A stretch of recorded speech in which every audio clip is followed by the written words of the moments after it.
할머니, 남는 밥이라도 좀 주실 수 없나요? 작은 백반집 앞에 한 소녀가 서 있었습니다. 19살, 머리는 헝클어지고 옷은 더러웠죠. 사흘째 제대로 씻지도 먹지도 못한 얼굴이었습니다. 소녀는 유리문 너머로 안을 들여다봤습니다. 손님들이 따뜻한 밥을 먹고 있었죠. 하얀 쌀밥, 김이 모락모락 나는 된장찌개. 소녀의 배에서 꼬르륵 소리가 났습니다. 한참을 망설이다가 소녀는 떨리는 손으로 문을 열었습니다. 딸랑 종소리가 났죠. 손님들이 소녀를 쳐다봤습니다. 초라한 모습에 눈살을 찌푸리는 사람도 있었습니다. 안쪽에서 70대쯤 되어 보이는 할머니가 나왔습니다. 강순옥 할머니였죠. 할머니는 소녀를 한번 훑어보더니 물었습니다. 뭐 먹을 거야? 소녀는 입술을 깨물었습니다. 떨리는 목소리로 말했죠. 죄송한데요. 며칠째 밥을 못 먹어서요. 남는 밥이라도 있으면. 식당 안이 조용해졌습니다. 할머니는 말없이 소녀를 바라봤습니다. 차가운 눈빛이었죠. 그리고 짧게 말했습니다. 배고프면 일해. 공짜는 없어. 순간 할머니의 눈앞에 50년 전 기억이 스쳐 지나갔습니다. 굶주린 20살 소녀였던 자신. 작은 식당 앞에서 떨던 그날. 누군가 자신에게도 똑같이 말했었죠. 배고프면 일해. 공짜는 없어. 그날 그 한마디가 할머니의 인생을 바꿨습니다. 이제 할머니 앞에 50년 전에 자기 자신 같은 소녀가 서 있습니다. 이 우연이 또 다른 인생을 바꾸게 될까요? 배고픈 소녀와 할머니 밥상의 이야기가 궁금하시다면 잠시 구독 버튼을 눌러주세요.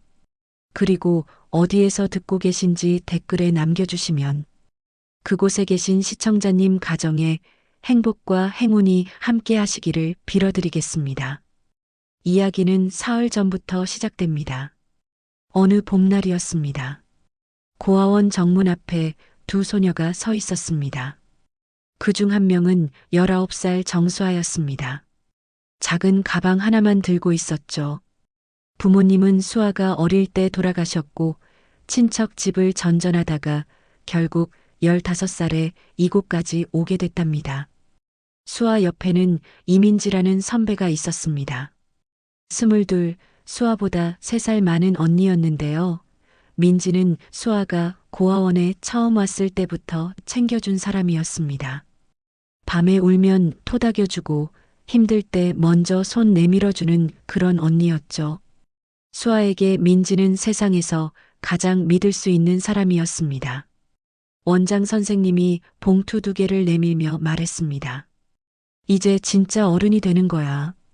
건강하게 잘 살아라. 봉투 안에는 500만 원씩 들어 있었습니다. 고아원을 나가는 아이들에게 주는 정착금이었습니다. 수아는 생애 처음 이렇게 큰 돈을 만져봤습니다. 손이 떨릴 수밖에 없었죠. 민지가 수아의 어깨를 감싸며 말했습니다. 수아야, 우리 잘 살아보자. 응, 언니. 우리 꼭 잘 살자. 두 사람은 고개를 숙여 인사하고 천천히 정문을 나섰습니다. 뒤돌아보니 고아원이 점점 작아지고 있었죠. 수아는 민지의 손을 꼭 잡았습니다. 버스 정류장으로 걸어가는 길에 민지가 먼저 입을 열었습니다. 수아야, 우리 서울 가자. 서울? 진짜? 응. 우리 돈 합치면 1,000만 원이잖아. 작은 가게 하나 얻을 수 있어. 수아의 눈이 반짝였습니다. 민지는 늘 그랬죠. 앞에서 길을 열어주고 수아를 이끌어주는 사람이었습니다. 수아는 민지만 믿으면 된다고 생각했습니다. 서울행 버스가 들어왔습니다. 두 사람은 버스에 올라 창가에 나란히 앉았죠. 버스 안에서 두 사람은 꿈을 이야기했습니다. 작은 가게, 단골 손님들, 조금씩 모으는 돈. 수아는 행복했습니다. 민지와 함께라면 뭐든 할 수 있을 것 같았으니까요. 3시간을 달려 서울에 도착했습니다. 터미널은 사람들로 붐볐고 수아는 처음 보는 큰 도시에 압도될 수밖에 없었죠. 높은 건물들, 빠르게 지나가는 차들. 모든 게 낯설었지만 설레기도 했습니다. 민지가 휴대폰으로 뭔가를 찾더니 말했습니다. 여기 근처에 싼 여인숙 있대. 일단 거기 가서 짐 풀고 내일부터 알아보자. 좁은 골목을 지나 낡은 건물 앞에 섰습니다. 계단을 올라가 방을 잡았는데 좁은 방이었습니다.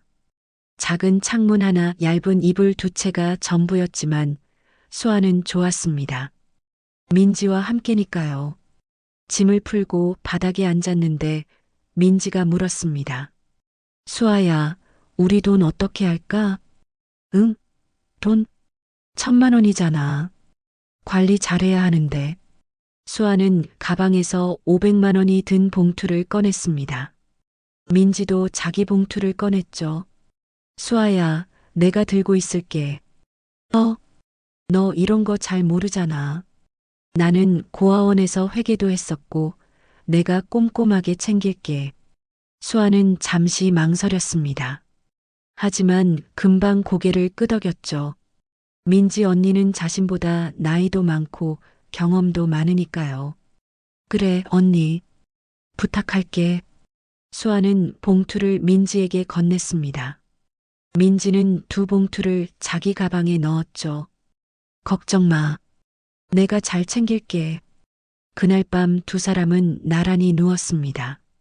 수아는 천장을 바라보며 생각했습니다. 드디어 시작이구나. 민지 언니와 함께 새로운 인생. 옆에서 민지의 규칙적인 숨소리가 들렸고 수아도 눈을 감았습니다. 내일부터 진짜 어른이 되는 거야. 잘할 수 있을 거야. 민지 언니가 있으니까. 하지만 수아는 몰랐습니다. 다음 날 아침 어떤 일이 벌어질지. 다음 날 아침이었습니다. 수아가 눈을 떴는데 뭔가 이상했습니다. 너무 조용했죠. 고개를 돌려보니 옆자리가 비어 있었습니다. 민지 언니? 대답이 없었습니다. 수아는 벌떡 일어났습니다. 민지의 가방이 없었습니다. 옷도 짐도 아무것도 없었죠. 수아는 황급히 자기 가방을 뒤졌습니다. 옷 몇 벌, 세면도구. 하지만 봉투는 없었습니다. 어제 민지에게 건넨 500만 원과 민지의 500만 원, 1,000만 원 전부가 사라진 거였죠. 수아는 복도로 뛰쳐나갔습니다. 계단을 내려가 주인 아주머니에게 물었습니다. 저 혹시 우리 방에 있던 사람 못 보셨어요? 저보다 조금 큰 언니인데. 아, 새벽에 나가던데? 일찍 일어나서 짐 챙기더니 나가더라. 몇 시예요? 한 5시쯤? 수아는 멍해졌습니다. 5시면 3시간 전이었습니다. 이미 한참 전에 떠난 거죠. 수아는 휴대폰을 꺼내 민지에게 전화를 걸었습니다. 뚜뚜뚜뚜. 전화를 받지 않습니다. 다시 걸었습니다. 또 안 받았죠. 3번째 걸었을 때는 아예 꺼져 있었습니다. 수아는 그제야 깨달았습니다. 민지가 도망간 거라는 걸, 1,000만 원을 들고 사라진 거라는 걸. 다리에 힘이 풀렸습니다. 그 자리에 주저앉았죠. 어떻게 이럴 수가 있지? 민지 언니가 가장 믿었던 사람이. 수아는 손으로 얼굴을 감쌌습니다. 눈물이 흘러내렸죠.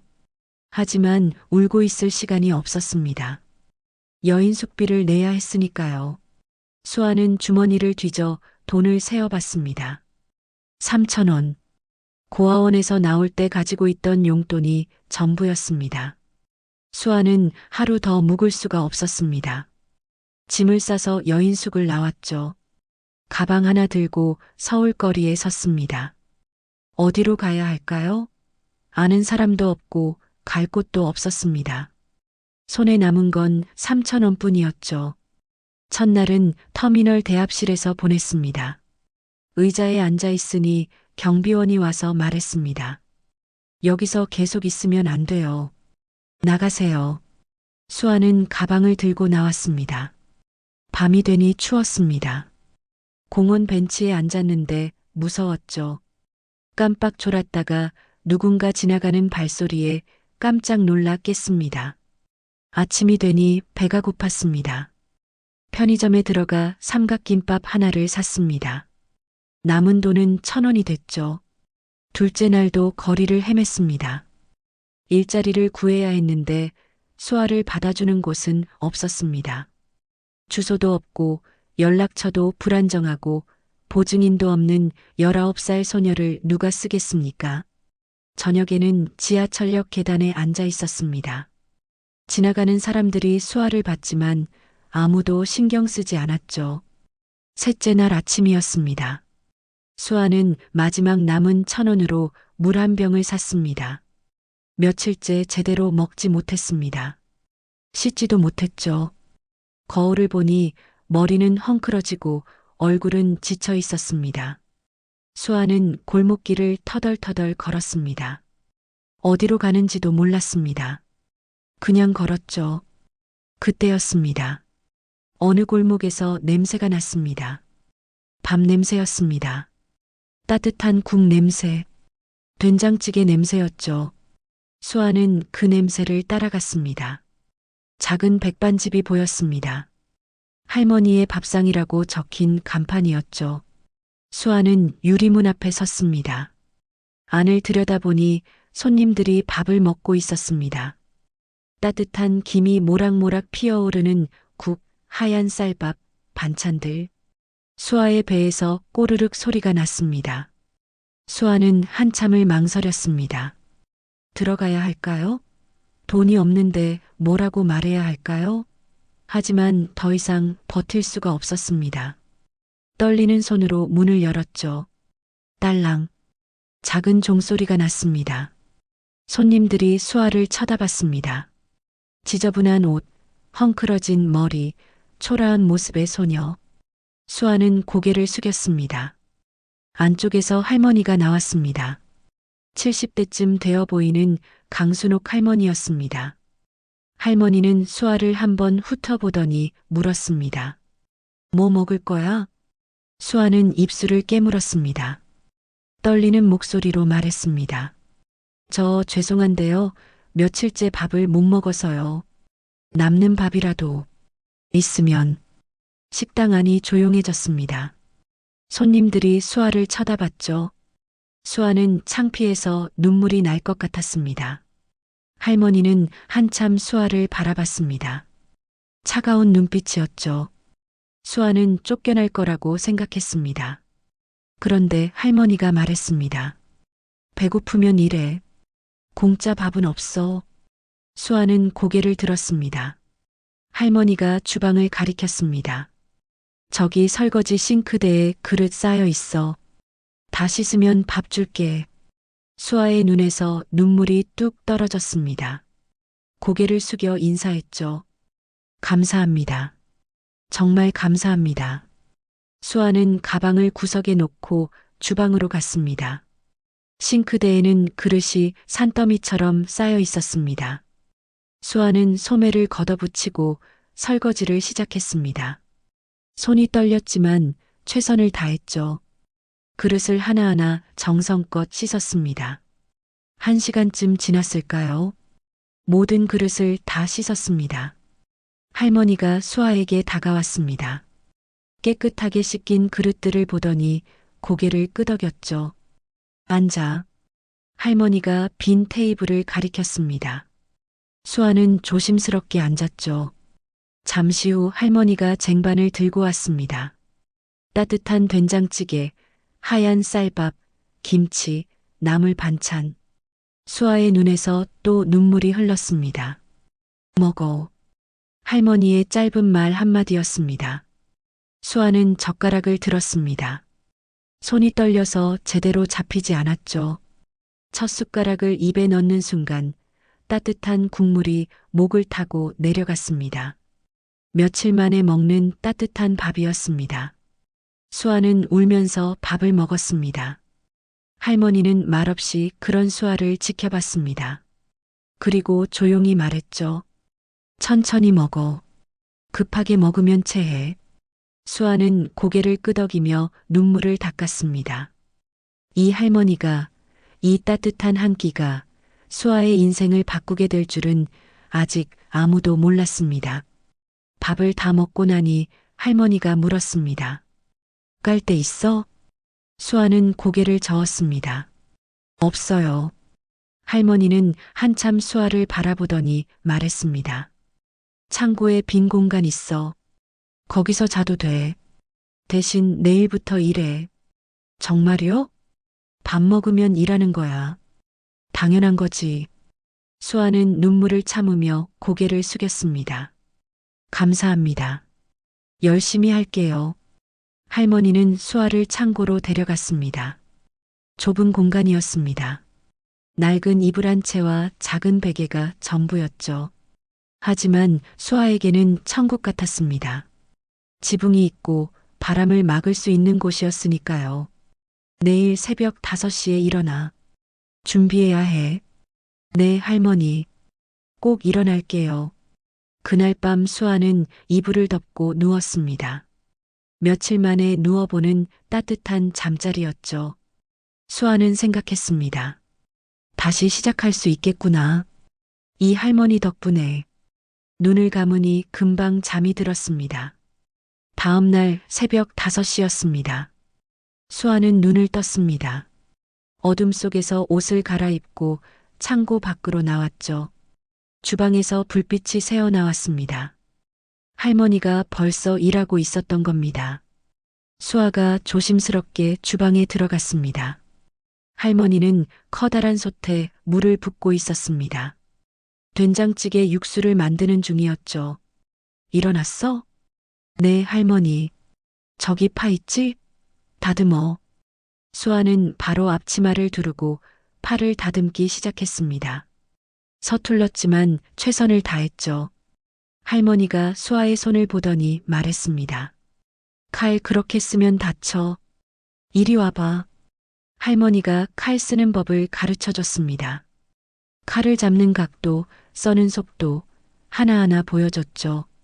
다시 해봐. 수아는 할머니가 보여준 대로 했습니다. 여전히 서툴렀지만 조금 나아졌습니다. 처음부터 잘하는 사람 없어. 근데 같은 실수 2번 하면 안 돼. 알았지? 네, 할머니. 수아는 그 말을 가슴에 새겼습니다. 같은 실수는 2번 하지 않겠다고 다짐했죠.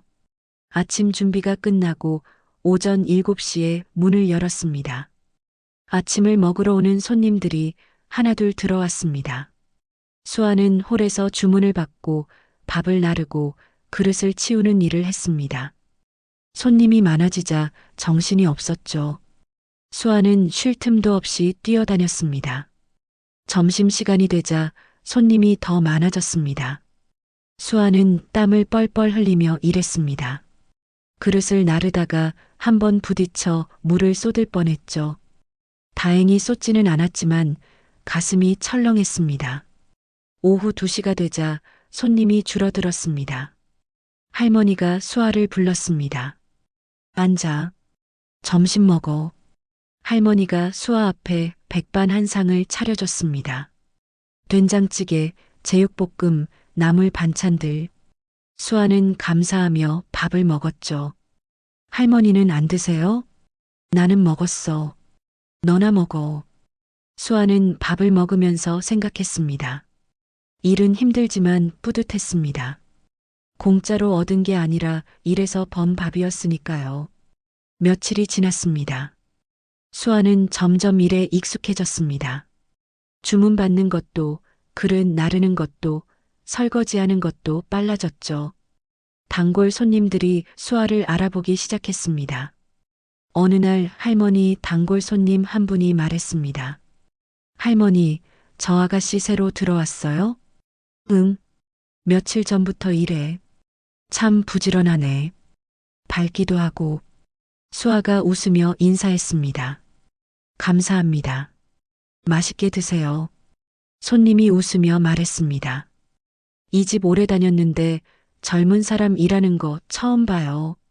좋네. 그날 저녁 장사가 끝나고 수아가 설거지를 하고 있는데 할머니가 다가왔습니다. 수아야. 네, 할머니. 오늘 손님들 반응 봤지? 네. 사람들은 음식 맛만 보는 게 아니야. 그걸 누가 어떤 마음으로 주는지도 봐. 내가 밝게 웃으니까 손님들도 기분이 좋은 거야. 수아는 고개를 끄덕였습니다. 알겠어요, 할머니. 근데 잊지 마. 웃음도 진심이어야 해. 억지로 웃으면 손님들이 다 알아. 네, 할머니. 명심할게요. 할머니는 수아의 어깨를 가볍게 두드렸습니다. 잘하고 있어. 그 짧은 칭찬에 수아는 눈시울이 뜨거워졌습니다. 고아원을 나온 후 처음 듣는 칭찬이었죠. 일주일이 지났습니다. 수아는 이제 백반집의 일원이 된 것 같았습니다. 아침 5시에 일어나 준비하고 손님 맞고 설거지하고 정리하는 일, 매일 반복되는 일이었지만 수아는 불평하지 않았습니다. 할머니가 새끼를 챙겨줬고 잠잘 곳을 줬으니까요. 어느 날 저녁이었습니다. 장사가 끝나고 할머니가 봉투 하나를 내밀었습니다. 이게 뭐예요? 일주일치 일당이야. 수아는 봉투를 받았습니다. 30만 원이 들어 있었죠. 할머니, 저 밥도 먹고 자는 곳도 있는데 이렇게 돈까지. 이랬으면 받는 거야. 당연한 거지. 할머니는 짧게 말하고 주방으로 들어갔습니다. 수아는 봉투를 꼭 쥐었습니다. 스스로 번 첫 돈이었습니다. 민지에게 빼앗긴 500만 원은 자기 돈이 아니었습니다. 그건 고아원에서 준 돈이었죠. 하지만 이 30만 원은 달랐습니다. 자기 손으로, 자기 노력으로 번 돈이었으니까요. 수아는 조용히 눈물을 흘렸습니다. 다시 살 수 있겠구나. 이렇게 한 걸음씩 가면 되겠구나. 할머니 덕분에. 그날 밤 수아는 창고 한켠에 누워 생각했습니다. 민지 언니는 지금 어디서 뭐 하고 있을까? 원망스러웠지만 동시에 감사하기도 했습니다. 만약 민지가 도망가지 않았다면 이 할머니를 만나지 못했을 테니까요. 이 따뜻한 밥상을 만나지 못했을 테니까요. 수아는 눈을 감았습니다. 내일도 새벽 5시에 일어나야 했으니까요. 하지만 이제 두렵지 않았습니다. 할머니가 있었으니까요. 어느 주말 오전이었습니다. 수아가 평소처럼 주방에서 팔을 다듬고 있는데 식당 문이 열렸습니다. 딸랑 종소리가 났죠. 할머니, 저 왔어요. 젊은 남자 목소리였습니다. 수아가 고개를 들어보니 24~25쯤 되어 보이는 남자가 들어오고 있었죠. 단정한 옷차림에 선한 인상이었습니다. 할머니가 주방에서 나왔습니다. 민호 왔니? 밥 먹었어? 아직요. 할머니가 해주시는 거 먹으려고 안 먹고 왔어요. 민호라는 남자가 수아를 발견하고 눈을 깜빡였습니다. 할머니, 이분은 누구세요? 아, 수아라고 해. 요새 여기서 일해. 할머니가 수아를 가리키며 말했죠. 수아야, 인사해. 우리 손자 민호야. 수아는 앞치마를 손으로 닦으며 고개를 숙여 인사했습니다. 안녕하세요. 박수아입니다. 민호가 화사하게 웃으며 손을 내밀었습니다. 반갑습니다. 강민호예요. 편하게 대하세요. 수아가 조심스럽게 악수를 했죠. 민호의 손은 따뜻했습니다. 할머니 기력이 예전 같지 않으셔서 요새 힘드셨는데 수아 씨가 오셔서 다행이에요. 많이 도와드리세요. 민호가 수아를 보며 말했습니다. 수아는 어색하게 웃었죠. 민호는 앞치마를 두르고 주방으로 들어갔습니다. 할머니가 설명했습니다. 민호는 가끔 주말에 와서 도와줘. 평일엔 대학교 다니고. 아, 그렇구나. 수아는 고개를 끄덕였습니다. 민호가 능숙하게 주방 일을 거들었죠. 재료를 씻고 그릇을 나르고 손님 응대하는 모습이 익숙해 보였습니다. 점심시간이 되자 손님이 몰려들었습니다. 수아와 민호는 함께 홀을 오갔죠. 민호가 무거운 쟁반을 들 때마다 수아에게 먼저 양보했습니다. 수아 씨, 이건 제가 들게요. 무거워요. 괜찮아요. 제가 할 수 있어요. 아니에요. 이런 건 제가 하는 게 맞아요. 민호는 자연스럽게 무거운 일을 도맡았습니다. 수아는 그런 민호가 고마웠죠. 오후가 되어 손님이 줄어들자 할머니가 밥상을 차려줬습니다. 수아와 민호는 나란히 앉아 밥을 먹었죠. 민호가 먼저 입을 열었습니다. 수아 씨, 여기서 일한 지 얼마나 됐어요?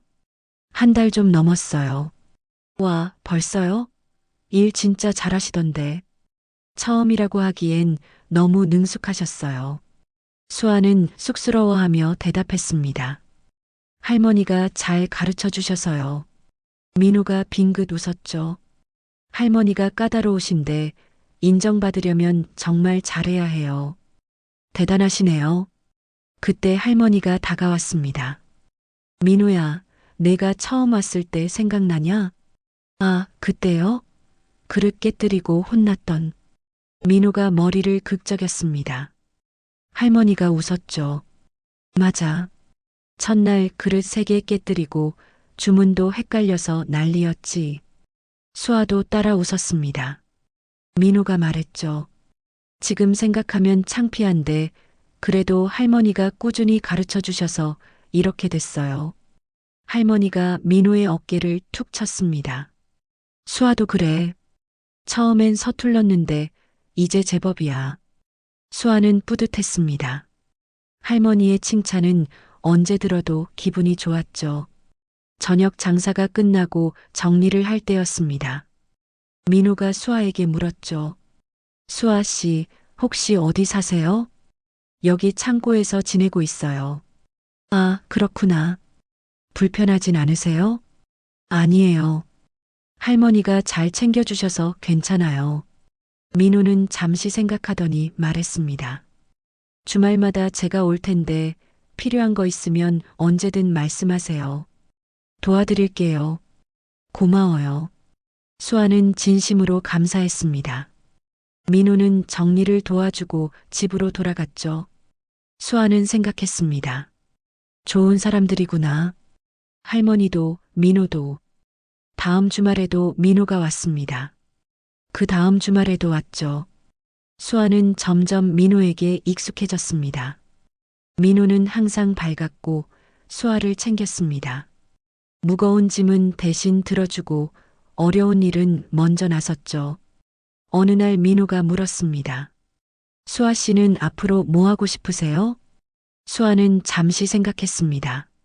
잘 모르겠어요. 지금은 그냥 열심히 일하는 게 목표예요. 공부는 안 하고 싶으세요? 대학이라든지. 수아는 고개를 저었죠. 저한텐 그런 거 안 맞는 것 같아요. 민호가 진지하게 말했습니다. 왜요? 수아 씨 똑똑하신데. 일하는 거 보면 알아요. 머리 좋으세요. 수아는 쓴웃음을 지었습니다. 저 고아원 출신이에요. 공부 같은 거 꿈도 못 꿔봤어요. 민호는 잠시 말이 없었습니다. 그러더니 조용히 말했죠. 그래도 포기하지 마세요. 지금이라도 늦지 않았어요. 수아는 아무 대답도 하지 못했습니다. 공부라는 건 너무 먼 이야기 같았으니까요. 그날 밤 수아는 창고에 누워 생각했습니다. 공부를 한다? 나 같은 사람이? 하지만 민호의 말이 계속 맴돌았죠. 지금이라도 늦지 않았다고, 포기하지 말라고. 수아는 눈을 감았습니다. 아직은 모르겠어. 지금은 그냥 여기서 열심히 일하는 게 우선이야. 하지만 마음 한켠에는 작은 씨앗이 심어졌습니다. 언젠가 나도 뭔가 배울 수 있을까? 그런 작은 희망의 씨앗이었죠. 수아가 백반집에서 일한 지 2달쯤 지났을 때였습니다. 어느 날 아침 할머니의 얼굴색이 안 좋아 보였죠. 할머니, 괜찮으세요? 응, 괜찮아. 그냥 좀 피곤해서 그래. 하지만 할머니는 괜찮지 않았습니다. 오전 11시쯤 주방에서 일하던 할머니가 비틀거렸죠. 수아가 황급히 달려갔습니다. 할머니, 할머니를 부축해 의자에 앉혔습니다.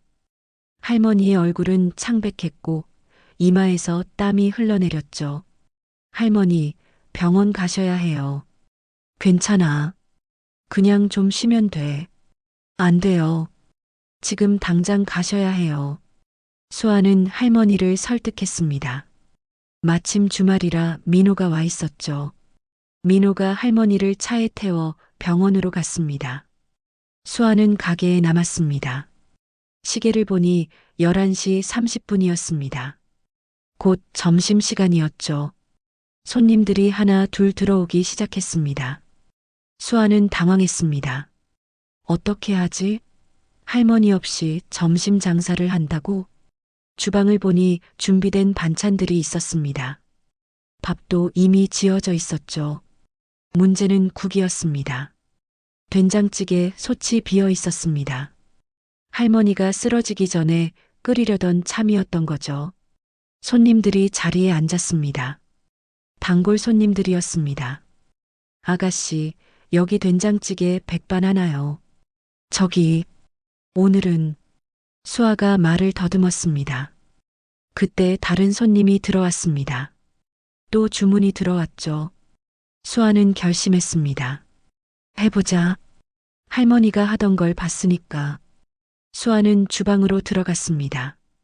커다란 솥에 물을 붓고 불을 켰죠. 된장을 풀었습니다. 할머니가 하던 대로 기억나는 대로 했습니다. 감자, 호박, 두부, 파, 재료를 썰어 넣었죠. 손이 알아서 움직였습니다. 머리로 생각하지 않았습니다. 그냥 본능적으로 할머니가 하던 그대로 따라했죠. 간을 맞췄습니다. 맛을 봤습니다. 뭔가 부족한 것 같았습니다. 다시 한번 된장을 조금 더 풀었죠. 국물을 떠서 맛을 봤습니다. 이제 됐다는 느낌이 왔습니다.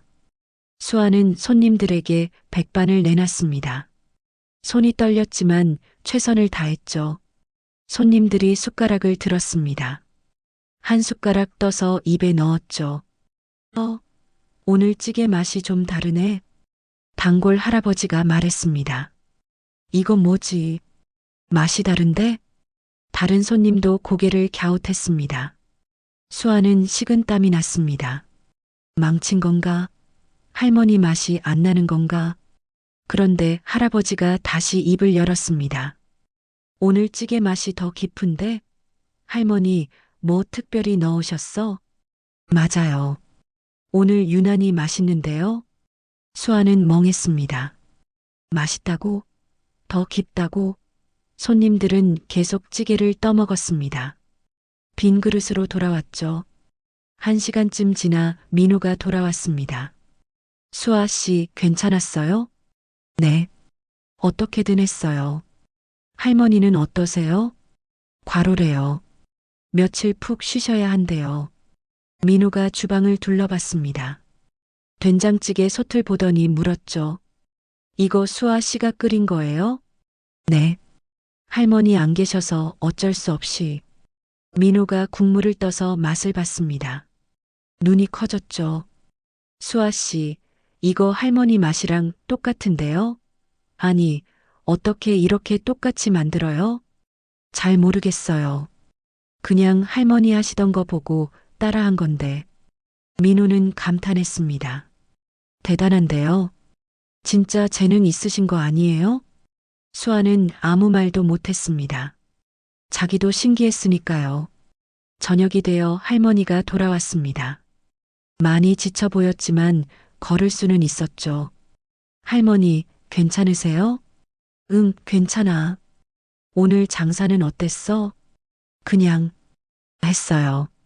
할머니가 주방으로 갔습니다. 된장찌개 솥 뚜껑을 열어봤죠.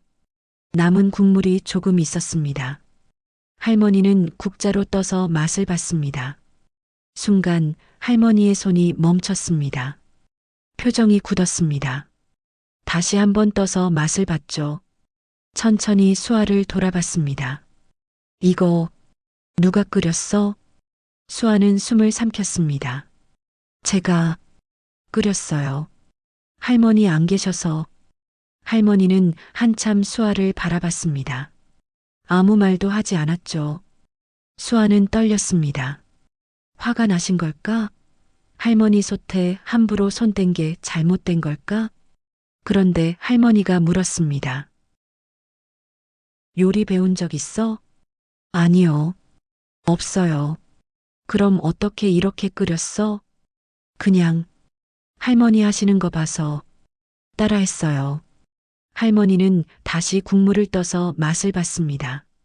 그리고 조용히 말했죠. 넌 손맛이 있구나. 손맛이요? 응. 요리는 배워서 되는 게 아니야. 타고나는 거지. 넌 타고났어. 수아는 믿기지 않았습니다. 자기가 요리를 잘한다고? 타고났다고? 할머니가 수아의 어깨에 손을 얹었습니다. 수아야, 내가 제대로 가르쳐 줄게. 너 같은 손맛까지네 흔치 않아. 수아의 눈에 눈물이 고였습니다. 평생 처음 듣는 말이었습니다. 자기가 뭔가를 잘한다는 말, 재능이 있다는 말. 그날 밤 수아는 창고에 누워 생각했습니다. 나한테 재능이 있다고? 요리를? 믿기지 않았지만 할머니가 그렇게 말씀하셨습니다. 그리고 손님들도 맛있다고 했죠. 수아는 자기 손을 바라봤습니다. 이 손에 재능이 있다고. 처음으로 자기 자신이 특별하게 느껴졌습니다. 다음 날부터 할머니는 수아에게 본격적으로 요리를 가르치기 시작했습니다. 하지만 할머니의 가르침은 특별했죠. 수아야, 요리는 레시피가 아니야. 할머니가 말했습니다. 그럼 뭐예요? 마음이지. 맛은 손이 아니라 마음에서 나와. 수아는 처음엔 이해하지 못했습니다. 마음으로 요리한다는 게 무슨 뜻일까요? 하지만 할머니는 계속 가르쳤죠. 이 밥을 먹을 사람을 생각해봐. 하루 종일 일하고 지쳐서 온 사람. 따뜻한 밥 한 끼가 간절한 사람. 그 사람한테 위로가 되는 맛을 내는 거야. 할머니의 손을 보며 수아는 배웠습니다. 재료 하나하나를 정성껏 다루는 법. 불 조절하는 타이밍. 간을 맞추는 감각. 하지만 그보다 더 중요한 건 먹는 사람을 생각하는 마음이었죠. 몇 달이 지났습니다. 수아는 이제 할머니 없이도 가게를 운영할 수 있었습니다. 손님들도 수아의 음식을 좋아했죠. 어느 주말이었습니다. 민호가 평소처럼 와서 일을 도왔죠. 저녁 장사가 끝나고 둘이 정리를 하는데 민호가 물었습니다. 수아 씨, 정말 공부 안 해보실 거예요? 수아는 웃으며 대답했습니다. 민호 씨, 저 이제 요리 배우는 게 좋아요. 공부는 요리도 공부예요. 외식 영양학, 식품 영양학, 조리학. 배울 게 많아요. 민호가 진지하게 말했습니다. 수아 씨는 재능이 있어요. 근데 재능만으로는 한계가 있어요. 제대로 배우면 더 멀리 갈 수 있어요. 수아는 망설였습니다. 자기가 대학을 고아원 출신이 민호가 계속 말했습니다. 야간 대학 있어요. 낮에 일하고 저녁에 공부하는 거. 수아 씨 충분히 할 수 있어요. 돈은요? 장학금도 있고 학자금 대출도 있어요. 제가 도와드릴게요. 수아는 그날 밤 오래 고민했습니다. 할머니한테 물어봤죠. 할머니, 저 공부 좀 해볼까요? 할머니가 웃었습니다. 당연하지. 배우고 싶으면 배워야지. 근데 낮에 일하고 저녁에 학교 가면 할머니 혼자. 걱정 마. 민호도 있고 내가 뭐 그렇게 약하냐. 넌 내일 해. 할머니의 격려에 수아는 용기를 냈습니다. 그렇게 수아는 야간 대학에 입학했습니다. 외식경영학과였죠. 낮에는 백반집에서 일하고 저녁에는 학교에 갔습니다. 힘들었지만 즐거웠습니다.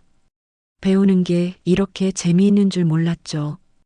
교수님들은 수아의 실무 경험을 높이 샀습니다. 다른 학생들이 이론만 배울 때 수아는 이미 현장을 알고 있었으니까요. 수아는 열심히 공부했습니다. 주말에는 민호가 같이 공부를 도와줬죠. 수아 씨, 이 부분 이해 안 가면 제가 설명해 드릴게요. 고마워요, 민호 씨. 민호는 늘 그랬습니다. 옆에서 응원하고 도와주고 함께 있어줬죠. 수아는 점점 민호가 고마워지고 편해지고 소중해졌습니다. 4년이 흘렀습니다. 수아는 대학을 졸업했습니다. 23살이 됐죠. 졸업식 날 할머니와 민호가 왔습니다. 수아야, 축하해. 할머니가 수아를 껴안았습니다. 수아는 눈물을 흘렸죠. 여기까지 올 수 있었던 건 할머니 덕분이었습니다. 졸업 후 수아는 대기업 외식업체에 취직했습니다. 메뉴 개발팀이었죠. 백반집에서의 경험과 대학에서 배운 이론이 합쳐져 수아는 좋은 평가를 받았습니다. 하지만 수아는 주말마다 백반집에 왔습니다. 할머니를 도왔죠. 이곳이 수아의 집이었으니까요. 수아야, 이제 내일도 바쁠 텐데 안 와도 돼. 할머니, 저 여기 좋아요. 여기가 제 시작이에요. 할머니는 수아를 보며 흐뭇해했습니다. 70이 넘은 할머니였지만 수아가 있으니 힘이 났죠. 민호도 대학을 졸업하고 직장에 다니고 있었습니다. 둘은 이제 친구를 넘어선 사이가 됐죠. 말하지 않아도 서로를 아끼는 마음을 알 수 있었습니다. 어느 주말 저녁이었습니다. 장사를 마치고 수아와 민호가 함께 정리를 하는데 민호가 말했습니다. 수아 씨, 제가 할 말이 있어요. 뭔데요? 나중에 시간 될 때 천천히 얘기할게요. 민호는 수줍게 웃었습니다. 수아도 웃었죠. 무슨 말을 하려는지 알 것 같았습니다. 수아는 행복했습니다. 이 작은 백반집에서 시작된 인생이 이렇게 풍요로워질 줄 누가 알았을까요? 할머니의 따뜻한 밥 한 끼가 인생을 바꿨습니다. 하지만 수아는 아직 몰랐습니다. 곧 예상치 못한 재회가 기다리고 있다는 걸. 어느 평일 오후였습니다. 수아는 회사 근처 카페에서 커피를 주문하고 있었죠. 그때 뒤에서 누군가 말했습니다. 수아 맞니? 그 목소리. 수아는 몸이 굳었습니다. 천천히 돌아봤죠. 이민지였습니다. 하지만 수아가 기억하는 민지가 아니었습니다. 헝클어진 머리, 지친 얼굴, 낡은 옷. 7년 전 도망갔던 그 화려했던 모습은 어디에도 없었죠. 수아야. 나 민지야. 민지의 목소리는 떨리고 있었습니다. 수아는 아무 말도 할 수 없었습니다. 7년 만이었습니다. 1,000만 원을 들고 사라졌던 사람. 내가 미안해, 정말 미안해. 민지가 눈물을 흘리기 시작했습니다. 카페 안 사람들이 쳐다봤죠. 수아는 민지를 데리고 밖으로 나왔습니다. 공원 벤치에 앉았습니다. 수아는 여전히 아무 말도 하지 않았죠. 민지가 떨리는 목소리로 말했습니다. 수아야, 내가 정말 잘못했어. 변명의 여지가 없어. 왜 그랬어요? 수아가 처음으로 입을 열었습니다. 존댓말이 나왔죠. 이젠 남이었으니까요. 민지가 고개를 숙였습니다. 나도 몰라. 그때 너무 겁이 났어. 서울에 오니까 돈이 너무 많아 보였고 혼자서 뭐든 할 수 있을 것 같았어. 그냥 도망쳤어. 그래서요? 그 돈으로 뭐 했는데요? 민지는 한참 말이 없었습니다. 그러더니 조용히 말했죠. 다 날렸어. 한 달 만에. 사기당하고 친구라는 사람들한테 빌려주고 그렇게 다 없어졌어. 수아는 웃음이 나왔습니다. 허탈한 웃음이었죠. 그리고 7년 동안 뭐 했어요? 살았어. 아니, 살려고 발버둥 쳤어. 식당 일도 하고 청소 일도 하고. 그런데 계속 내려갔어. 결국 이렇게 됐지. 민지는 자기 모습을 내려다봤습니다. 초라한 모습이었죠. 수아는 복잡했습니다. 화가 났지만 동시에 측은했습니다. 원망스러웠지만 동시에 안타까웠죠. 나 연락하고 싶었어. 근데 용기가 없었어. 너한테 뭐라고 말해야 할지. 지금은 뭐 하세요? 편의점에서 야간 알바하면서 고시원에서 살아. 수아는 아무 말도 하지 않았습니다. 민지가 울면서 말했죠. 수아야, 미안해. 정말 미안해. 용서해달라는 게 아니야. 그냥 미안하다고 말하고 싶었어. 수아는 자리에서 일어났습니다. 저 가봐야 해요. 수아야. 민지 씨, 저도 생각 좀 해봐야겠어요. 수아는 돌아서서 걸어갔습니다. 뒤에서 민지가 우는 소리가 들렸지만 수아는 돌아보지 않았죠. 그날 저녁 수아는 백반집에 갔습니다. 할머니한테 모든 걸 말했죠. 그랬구나. 할머니는 조용히 들었습니다. 할머니, 저 어떻게 해야 할까요? 용서해야 하나요? 할머니가 수아를 바라봤습니다. 수아야, 용서는 상대를 위한 게 아니야. 네. 용서는 내 마음을 놓아주는 거야. 내가 그 사람 때문에 계속 아파하지 않으려고 하는 거지. 수아는 할머니의 말을 곱씹었습니다. 그 사람이 잘못했어. 맞아. 근데 수아야, 넌 그 일 때문에 여기 왔잖아. 나를 만났고, 요리를 배웠고, 대학도 갔어. 결과적으로 넌 잘 됐어. 그래도 그 사람은 벌을 받았어. 7년 동안 힘들게 살았잖아. 근데 넌 계속 원망하면서 살 거야? 그럼 너만 힘들어. 할머니가 수아의 손을 잡았습니다. 용서하라는 게 아니야. 다만 내 마음을 놓아주라는 거야. 그래야 내가 편해. 수아는 며칠을 고민했습니다. 민지가 남긴 연락처를 보며 생각했죠. 할머니 말이 맞았습니다. 수아는 이미 잘 살고 있었습니다. 민지를 원망한다고 해서 달라질 건 없었죠. 일주일 후 수아는 민지에게 전화를 했습니다. 민지 씨, 저 수아예요. 수아야. 민지의 목소리가 떨렸습니다.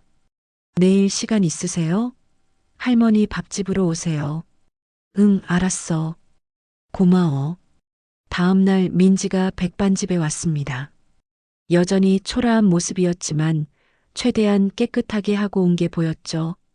할머니가 민지를 봤습니다. 한참 바라보더니 말했습니다. 앉아. 민지는 조심스럽게 앉았습니다. 할머니가 백반 한 상을 차려줬죠. 따뜻한 된장찌개, 하얀 쌀밥, 정성스러운 반찬들. 먹어. 민지는 눈물을 흘리며 밥을 먹었습니다. 7년 만에 먹어보는 따뜻한 밥이었을지도 몰라요. 수아가 민지 옆에 앉았습니다. 민지 씨, 응? 다시 저랑 일해볼래요? 민지는 수저를 놓았습니다. 수아를 쳐다봤죠. 뭐라고? 제가 회사에서 작은 프로젝트 하나 맡았어요. 도시락 사업이에요. 같이 해볼래요? 수아야, 나 같은 사람을. 민지 씨도 기회는 받아야죠. 저처럼. 수아가 웃었습니다.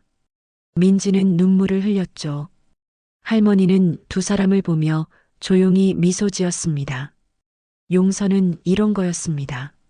상대를 위한 게 아니라 자기 자신을 위한 것. 그리고 누군가에게 다시 기회를 주는 것. 수아와 민지는 함께 도시락 프로젝트를 진행했습니다. 회사 일이었지만 정성껏 준비했죠. 처음엔 서툴렀고 실수도 많았죠. 하지만 수아는 참았습니다. 할머니가 자기에게 했던 것처럼요. 민지 씨, 같은 실수 2번 하지 마세요. 응, 알았어. 미안. 민지는 조금씩 나아졌습니다. 일에도 익숙해지고 무엇보다 살아갈 희망을 되찾았죠. 프로젝트는 성공했고 민지는 정식 직원이 됐습니다. 어느 주말이었습니다. 수아가 백반집에 갔는데 할머니가 수아를 불렀죠. 수아야, 앉아봐. 할머니의 표정이 진지했습니다. 수아는 조심스럽게 앉았죠. 할머니가 작은 열쇠를 내밀었습니다. 백반집 열쇠였습니다. 이거 받아. 할머니, 이게, 나 이제 나이가 너무 많아. 이 가게 내가 이어받아. 수아는 손을 내밀지 못했습니다. 할머니, 근데 저 회사 일도 있고.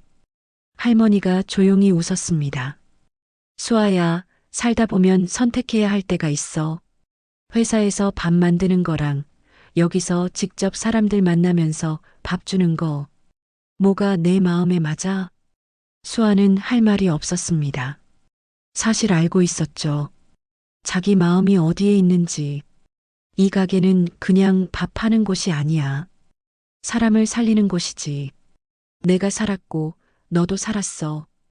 이제 내가 다른 사람 살려. 할머니가 수아의 손에 열쇠를 쥐어줬습니다. 수아는 눈물을 흘렸죠. 수아야, 고마웠어. 내가 와줘서. 할머니, 제가 더 감사해요. 며칠을 고민했습니다. 회사는 안정적이었습니다. 월급도 좋았고 앞날도 보장됐죠. 하지만 백반집은 달랐습니다.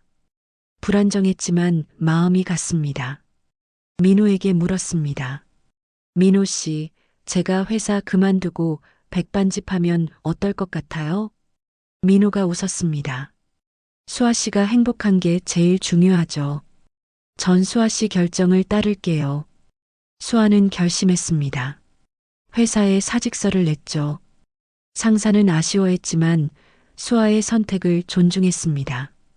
그렇게 수아는 백반집 주인이 됐습니다. 매일 새벽 5시에 일어나 장을 보고 밥을 짓고 손님을 맞았죠. 힘들었지만 행복했습니다. 그런데 수아에게 아이디어가 떠올랐습니다. 회사에서 배운 걸 활용하면 어떨까? 수아는 민지에게 전화했습니다. 민지 씨, 같이 사업해볼래요? 무슨 사업? 할머니 손맛 도시락. 제대로 브랜드로 만드는 거예요. 민지가 놀랐습니다. 수아야, 진심이야? 네. 민지 씨는 회사에서 영업이랑 마케팅 배웠잖아요. 저는 요리하고요. 우리 둘이 합치면 할 수 있어요. 민지는 잠시 망설이다가 말했습니다. 좋아. 해보자. 둘은 작은 도시락 브랜드를 시작했습니다. 할머니의 손맛이라는 이름이었죠. 백반집에서 새벽에 도시락을 만들고 민지가 납품을 다녔습니다. 주문이 조금씩 늘어났죠. 처음엔 둘이서 했지만 점점 사람을 뽑아야 했습니다. 수아는 할머니처럼 했습니다. 어려운 사람들을 고용했죠. 집 나온 청년, 일자리 없는 중년, 재기하려는 사람들. 수아는 그들에게 말했습니다. 배고프면 일해요. 공짜는 없어요. 하지만 밥과 잠자리를 줬고 정당한 돈을 줬습니다. 일을 가르쳤고 길을 보여줬죠. 몇 년이 흘렀습니다. 할머니의 손맛은 지역에서 유명해졌습니다. 백반집도 도시락 사업도 잘 됐죠. 수아와 민호는 결혼했고 작은 아이도 생겼습니다. 민지도 자리를 잡았습니다. 도시락 회사 공동대표가 됐고 자기 집도 마련했죠. 수아야, 정말 고마워. 나 같은 사람한테 기회를 줘서. 언니, 저도 받은 기회를 돌려준 것뿐이에요. 할머니는 어느덧 팔순 노인이 됐습니다. 더 이상 가게 일은 하지 않았지만 가끔 와서 앉아 있었죠.